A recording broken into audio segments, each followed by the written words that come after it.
she wrote mainly. Would it be fair to say that she's well known mostly for her short stories? That they were more successful than her novels, or no? Yes. So short stories. I think she wrote 32. 2 novels. Wise Blood.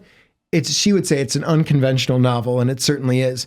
It's about a preacher who starts a church called the Church Without Christ. Oh, and which is pretty funny. And his car becomes this pulpit, and he goes around. He actually sleeps with a prostitute first, and then he starts this Church Without Christ, and then he goes around trying to satisfy this great longing of running away from God.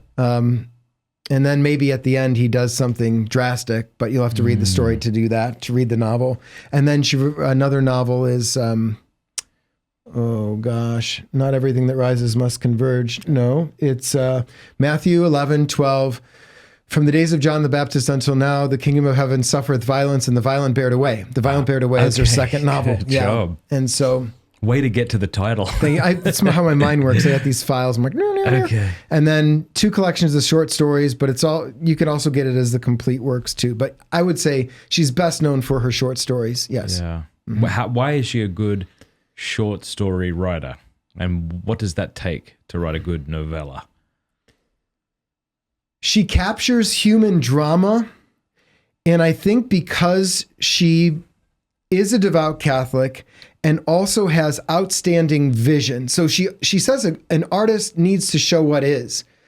So you need to look and see what is and then describe it. And so you getting in a character's head and showing the character's face and showing the action and showing why all this matters against the backdrop of the transcendent.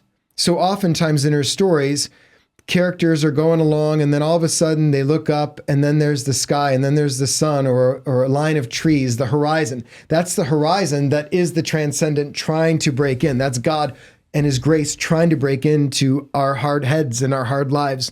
And she says in each one of her stories, grace is offered. Sometimes it's received, sometimes it's not. Other times at the end, you're hoping it's received, but you're really not sure.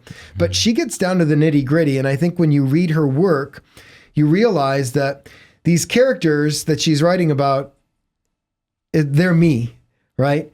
And the person, Mr. Shiflett without an arm, or Holga Joy without a leg, the deformed human nature is sinful human nature. And she's putting that on display. And she's never telling you that. She's showing you that. And that's what good fiction does. You're like, oh my gosh, that resonates with my heart and my head and my experience. So I think that's what she's able to do. She shows, she doesn't tell, she shows reality, she shows the brokenness of the world, and it's in the brokenness that the light comes through, the grace breaks through, and sometimes in a very violent manner. And because sometimes that's the only way that we're gonna get it. So A Good Man is hard to find, as you say, her most popular short story probably, and that is, I think, what people should read if they've never read her before. That's what's nice about a short story. You may not be willing to commit to Wise Blood, which is a big book, but you could start with this, and if you like it, there you go. Maybe takes an hour to read or something. I want to tell you about Hallow, which is the #1 downloaded prayer app in the world. It's outstanding. Hallow.com/Matt Fradd. Sign up over there right now, and you will get the first 3 months for free. That's like a lot of time. You can decide whether it's useful to you or not, whether it's helpful. If you don't like it, you can always quit. Hallow.com/Matt Fradd. I use it. My family uses it. It's fantastic. There are over 10,000 audio guided prayers, meditations, and music, including my lo-fi. Hallow has been downloaded over 15 million times in 150 different countries. It helps you pray, helps you meditate, helps you sleep better. It helps you build a daily routine and a habit of prayer.